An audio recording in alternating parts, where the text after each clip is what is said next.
Welcome to Two Girls Talk Transits with our hosts. Hi, I'm Maddie delrae. I'm a professional practicing astrologer with a focus more on Hellenistic traditional astrology and with an intense love and desire for predictive transiting astrology. And I'm Kaleigh Smith. I'm a healing coach and art therapy grad student with a slight obsession with reading the stars.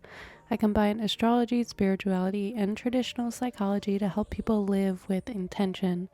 Without further ado, we welcome you to Two Girls Talk Transits, where we talk about all the upcoming astrological transits and what you can do to keep yourself sane and absolutely aligned.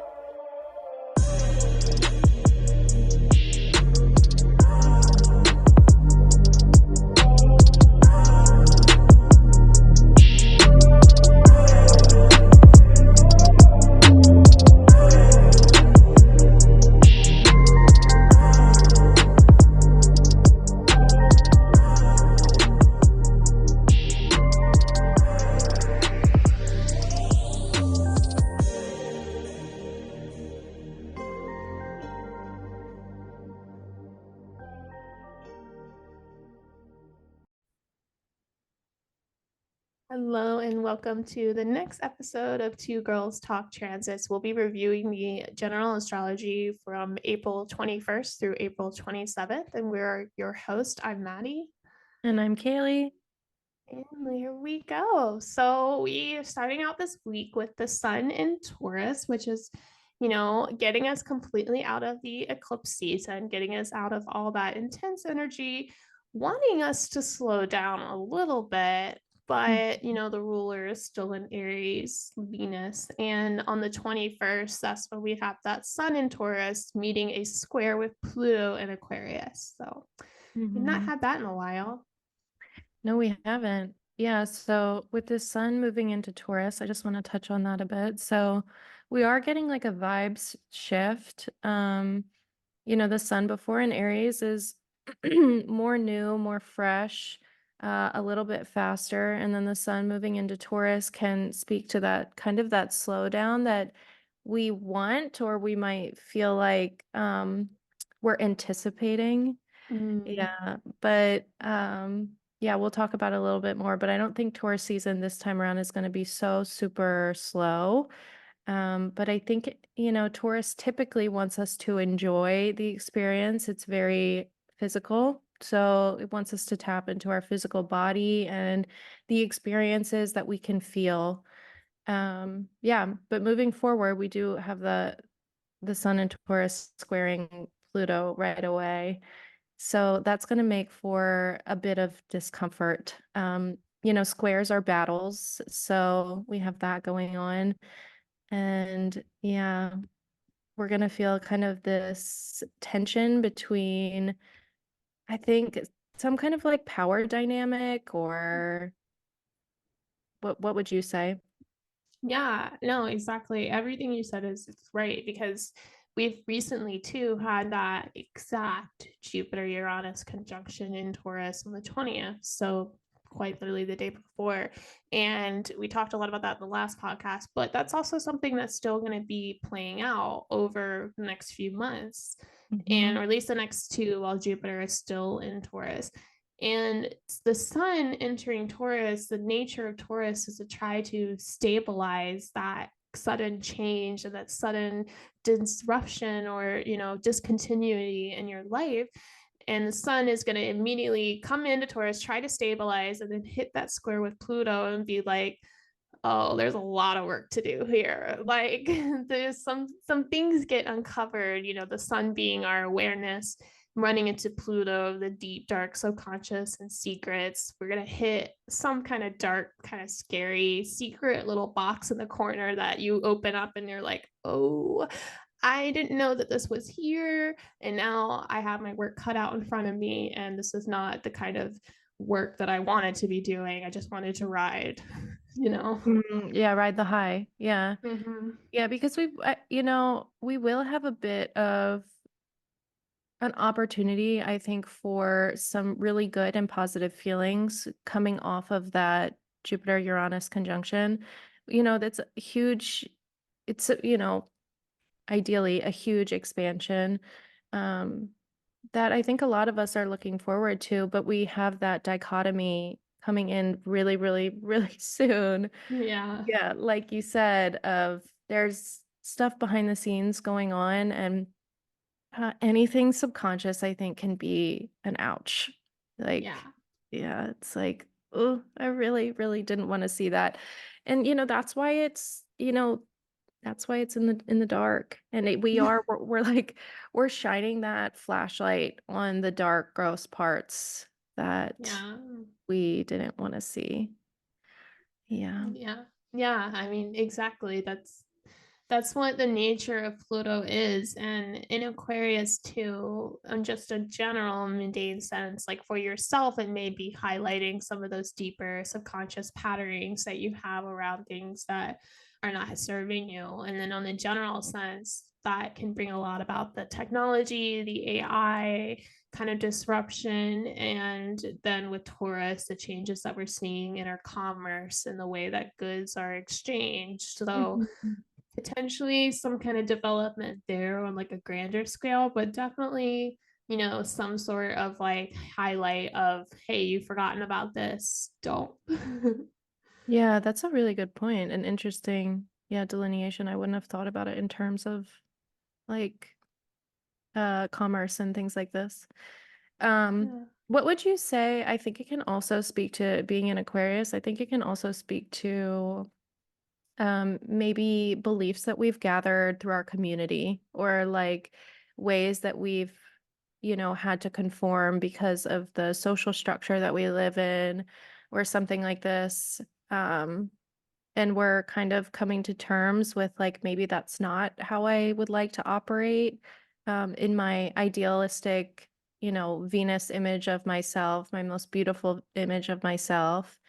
Um, maybe I would not like to conform to society as much. Yeah, it could be a natural conflict of where you found yourself expanding with that Jupiter Uranus conjunction in Taurus, and then Hmm. where you're being like almost pulled back or held back or doubted or, challenged ultimately from the societal expectations with Pluto and Aquarius of like, what's the current general theme of society expectations, and what role are you playing in that, and is the approval being met from the people of your community in terms of the growth that you want to do with you, again, your Venus elements or what you're creating in that Taurus part of your life. Yeah, absolutely. And not to backtrack, but kind of to touch on what you said a bit also, I feel like I've been noticing so much about people talking about jobs and how there's like this lack of availability of jobs, and people Yeah. are having to get super creative with the ways that they make money, or a lot of people are turning to freelance because they don't have like a stable source of income to support them. And I feel like this can really speak to this, also this Taurus Pluto square, or sorry, Mm-hmm. the Sun Pluto square, but also that conjunction that just happened, because I think we're having to get super creative with the ways that we are operating. And a lot of that has to do, I think, with like the online space and technology and expanding in that way.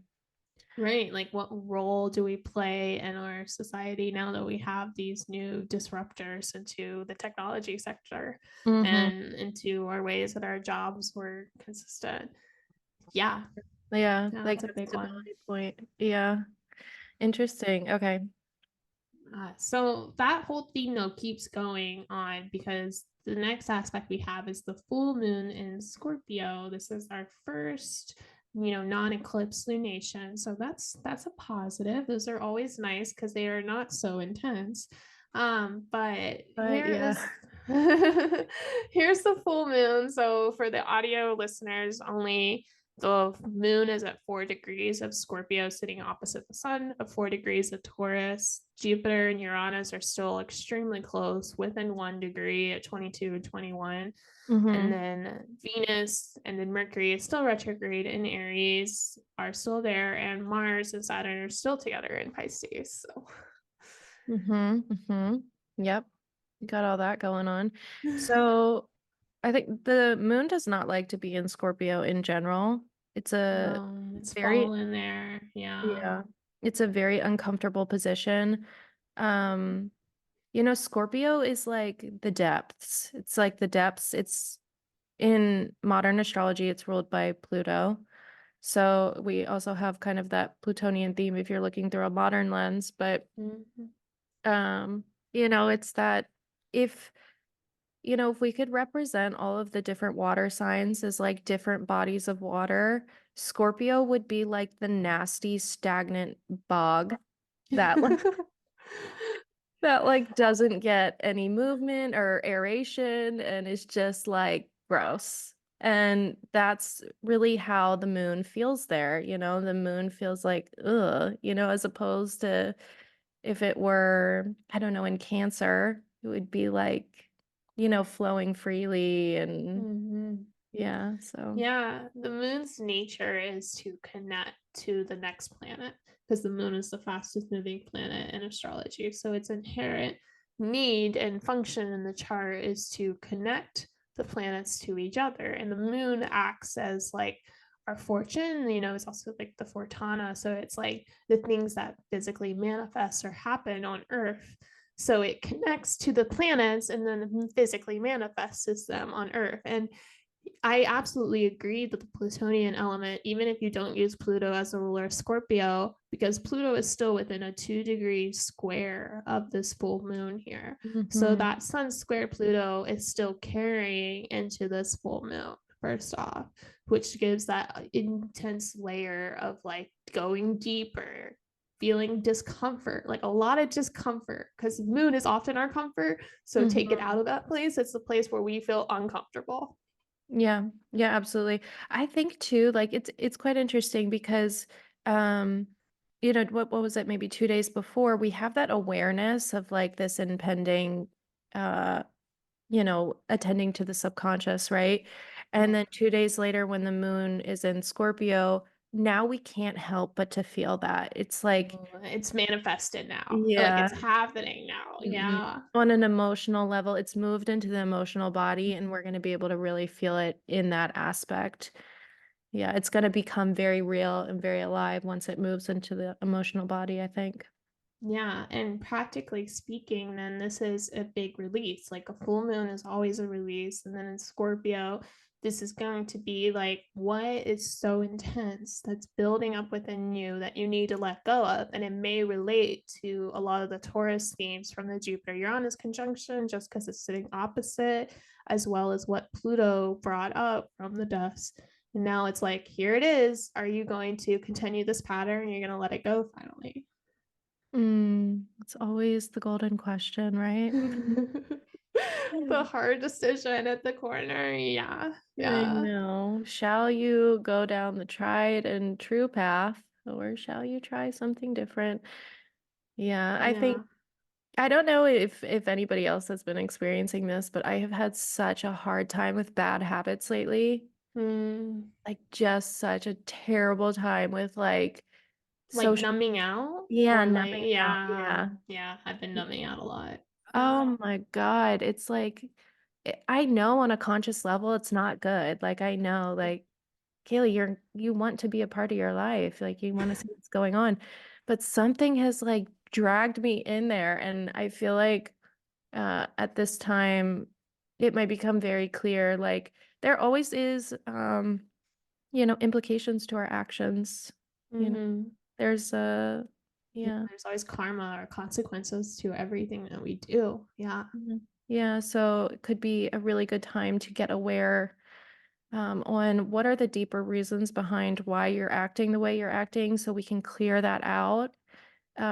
Because if we don't see it, then we can't really fix it. Awareness is the first step. So Mm-hmm.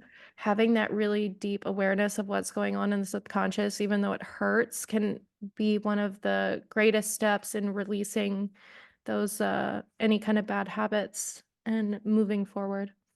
Yeah, that can be a real point of this full moon. I agree completely with that. And Mhm. two, like the other part you can look to, if you use the traditional ruler of Mars, well, Mars is over there in Pisces. It's past the conjunction with Saturn, but it's applying to the conjunction with Neptune, which is all our spirituality and oneness and interconnectedness. So maybe some of the actions that you take to clear away this kind of emotional sludge in your system Mhm. is to lean on the more spiritual actions or the practices that you have that ground you. I mean, no, none of this is very grounding astrology in general, but spirituality can be a grounding for an emotional component.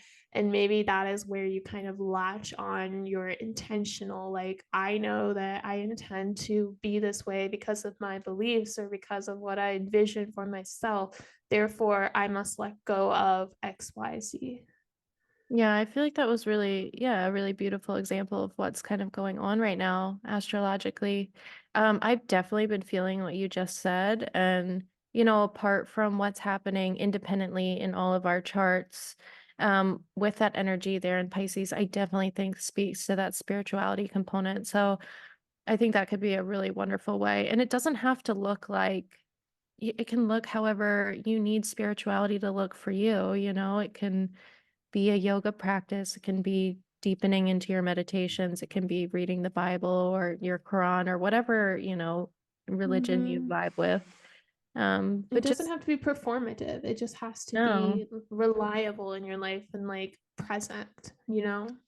Yeah, that's such a good point. Like, yeah, it doesn't have to be like allow it to be for you, to be something that nourishes Mhm. you. Yeah. Yeah. Yeah.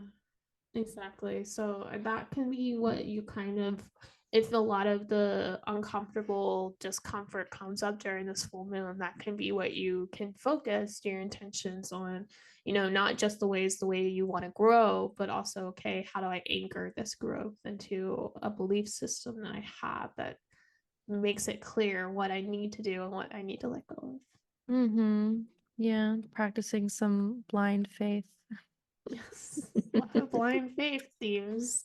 Yeah. Um, yeah, that's a sticky little full moon and it will linger.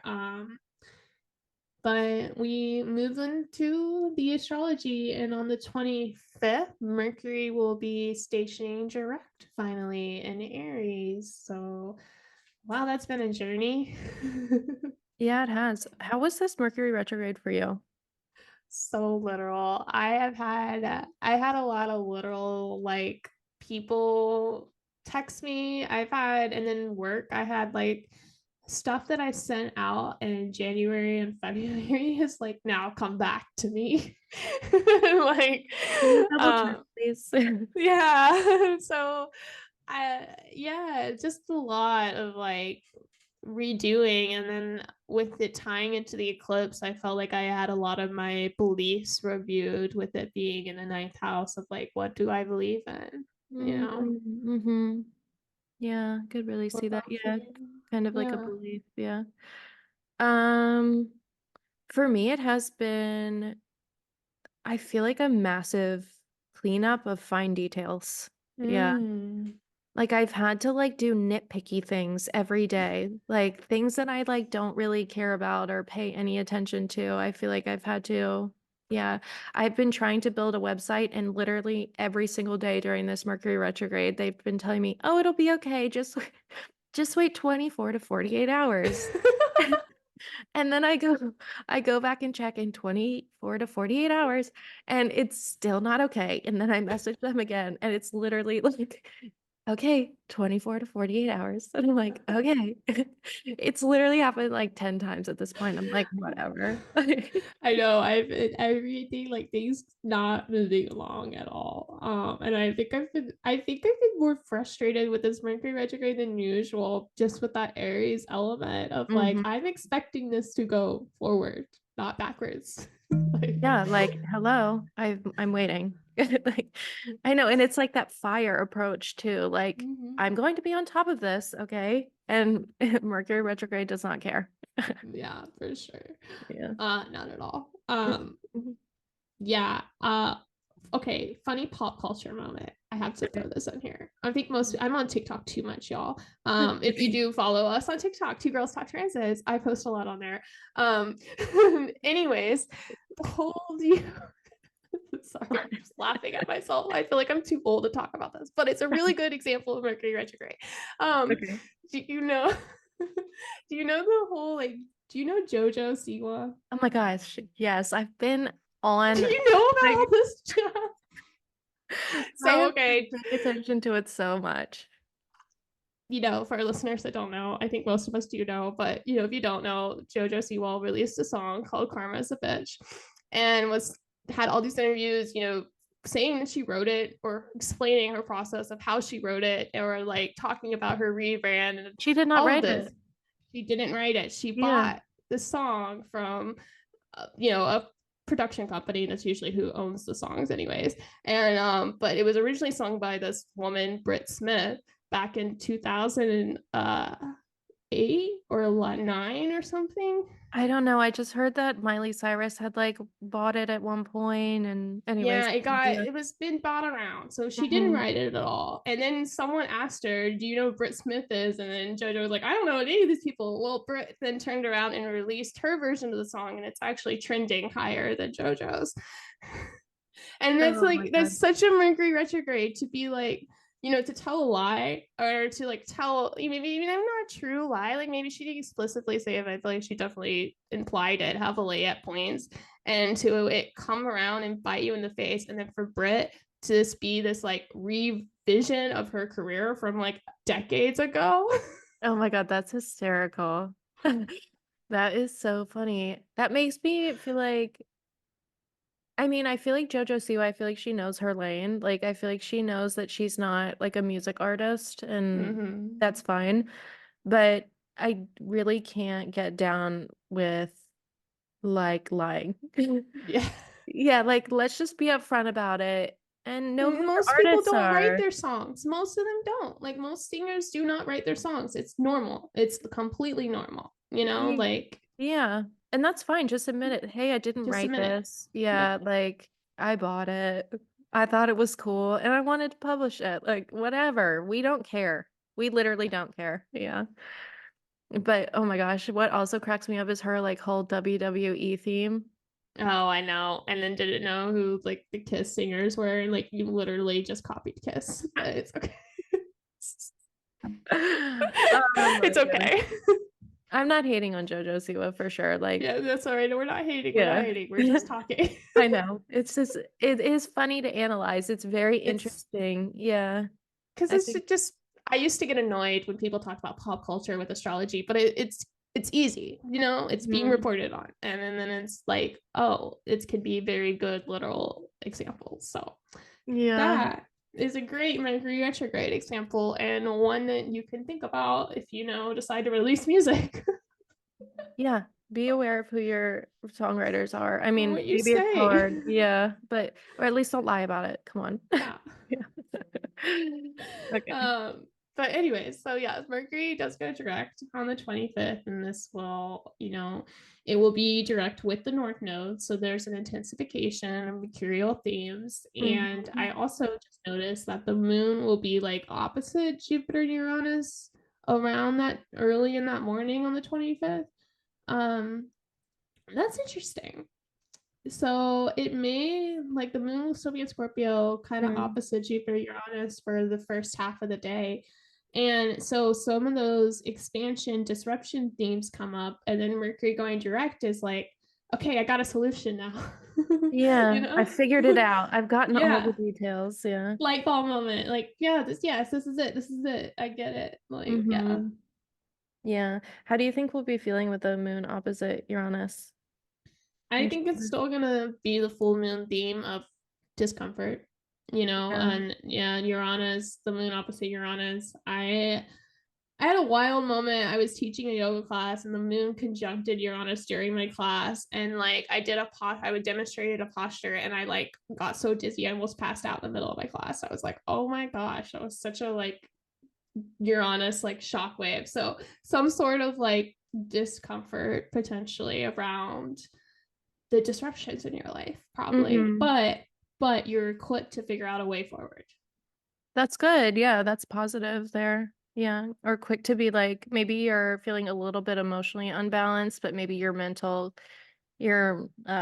functions are feeling a little bit sharper than they were before because are moving from that like cloudiness to more clarity with Mercury moving direct. Okay, so Mercury moving direct is going to be a nice little refresh. And then we just end this week with the moon on around the 26th. So the end of the 26th, the end of that Friday night and Saturday morning, Saturday on that 27th, the moon will be in Sagittarius and then we'll be applying to that square with Saturn and Mars and Pisces. We just don't really get any breaks. Not this week, no. Yeah. This is like not fun. The moon in Sagittarius wants to have fun. It's like, that breath of fresh air after we've went through the murkiness of Scorpio. We just want to like take it easy and have a little bit lighter time. But with that square right there to Saturn and Mars, it's gonna feel like we can't, or like it's not flowing in the way that we would like. Yeah, there's just some tension, some pushback, and Mars is really close to Neptune at this time. This will be something we'll talk about more next week. But a lot of just like awareness around the stagnation and the actions you feel like you're wanting to take, and maybe it's just not moving the way that you want to, and things just feel more serious at first. So it's a more serious feeling kind of energy towards the end of this week. Yeah, and I feel like you mentioned, Mars and Neptune being close together. I know we're going to talk about it more, but because we have that drive and things aren't really moving forward with that Saturn being close there too, and then we might be more inclined to reach for those those habits and things to kind of soothe soothe. A lot of numbing out with it, Neptune, because it's a lot of confusion. Mhm. Neptune is a Mhm. lot of confusion, a lot of uncertainty, a lot of like, where does this delirium end and the next one begin? And that can be really frustrating for a go-getter. So Mhm. that's just the moment of time going into that weekend, but it's okay. It will, you know what? Mars is coming to Aries soon. And we're all gonna Mars is be coming to Aries in a theater near you.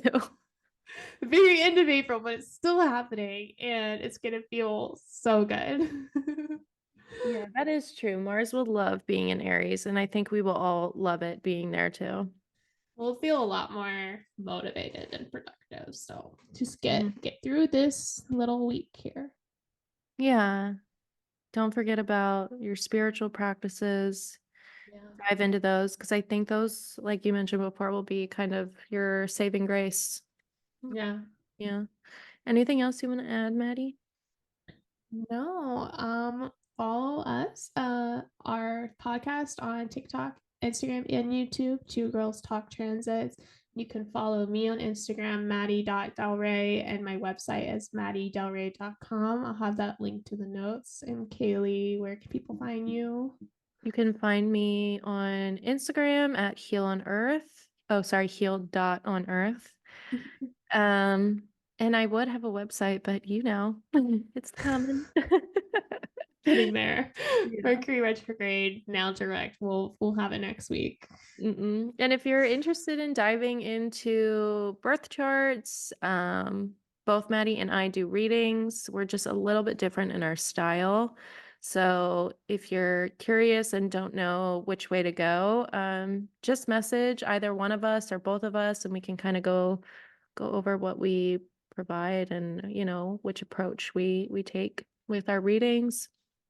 And yeah, I also have a workbook available if you're wanting to track the transits with your calendar. You can find that on my stand store at heal.on-earth. Yep, definitely go check that out. And maybe it would be good for you to have some journaling prompts for this big month, really. Yeah, that is true. Yeah, to dive in. I think that your subconscious mind would appreciate an outlet. Yes, definitely. So go check that out. and we will see you next week. Bye. See you then.